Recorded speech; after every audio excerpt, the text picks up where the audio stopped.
இன்றே டவுன்லோட் செய்து உங்கள் ஃபேவரட் ஷோக்களை என்ஜாய் பண்ணுங்க. சூப்பர் சார், உங்களோட இன்னொரு முகத்தை நான் இப்பதான் பார்க்க ஆரம்பிச்சிருக்கேன்.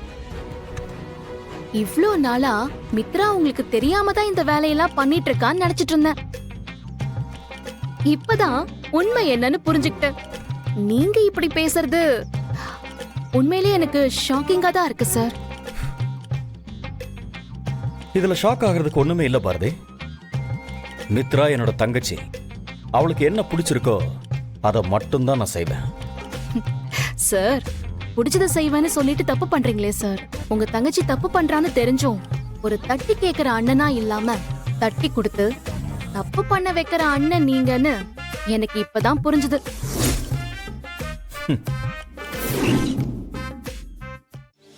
பாரதி, இந்த உலகத்துல சரி தப்புன்னு எதுவுமே கிடையாது. அவங்க அவங்களுக்கு தேவையான விஷயத்த அவங்க பண்ணிட்டு போயிட்டே இருப்பாங்க. நியாயம் தர்மம் எல்லாம் அதை நமக்குள்ளேயே வச்சுக்கணும். அதை மற்றவங்க கிட்ட எதிர்பார்த்தா நீதான் முட்டாள். அப்படின்னா நான் முட்டாளா இருக்கிறத நினைச்சு ரொம்ப சந்தோஷப்படுறேன் சார். எங்க ஊர்ல நம்ம நல்லா வாழ்றதுக்காக என்ன வேணாலும் பண்ணலாம்னு நினைக்கிறவங்கள சுயநலவாதின்னு சொல்லுவாங்க. நீங்க இப்படி பேசுறதும் அப்படிதான் இருக்கு. பாரதி, நீ எல்லாம் அட்வைஸ் பண்ணி கேட்கற அளவுக்கு என் நிலைமை ஆயிப்போச்சு பாத்தியா. ஆக்சுவலி உனக்கு அதுக்கெல்லாம் எந்த தகுதியும் கிடையாது. முதலும் கடைசியமா சொல்றேன் பாரதி, மித்ராவோட வாழ்க்கையில குறுக்க நிக்காத. அது உனக்கு நல்லதில்லை. நான் எதுவுமே பண்ண போறதில்ல சார். ஆனா நியாயம் என் பக்கம் இருக்கு. அதனால்தான் ஆதியை இத்தனை வருஷத்துக்கு அப்புறமா அந்த விதி இங்கே கொண்டு வந்து சேர்த்திருக்கு. இதுக்கு கண்டிப்பா ஒரு காரணம் இருக்கும்ல சார். எங்க 2 பேரையும் அந்த விதி சேர்த்து வைக்குங்கிற நம்பிக்கை எனக்கு நிறையவே இருக்கு. பாரதி, நீ பேசுறத கேட்க ரொம்ப நல்லதா இருக்கு. ஆனா ஒரு விஷயத்த மறந்துட்ட பாத்தியா. நீ நம்பிக்கிட்டு இருக்கியே அந்த விதி, அது உங்களை பிரிக்காம இருக்கணுமே. எதுக்கு பிரிச்சு மறுபடியும் சேர்த்து பிரிச்சு சேர்த்து? நல்லாவா இருக்கு?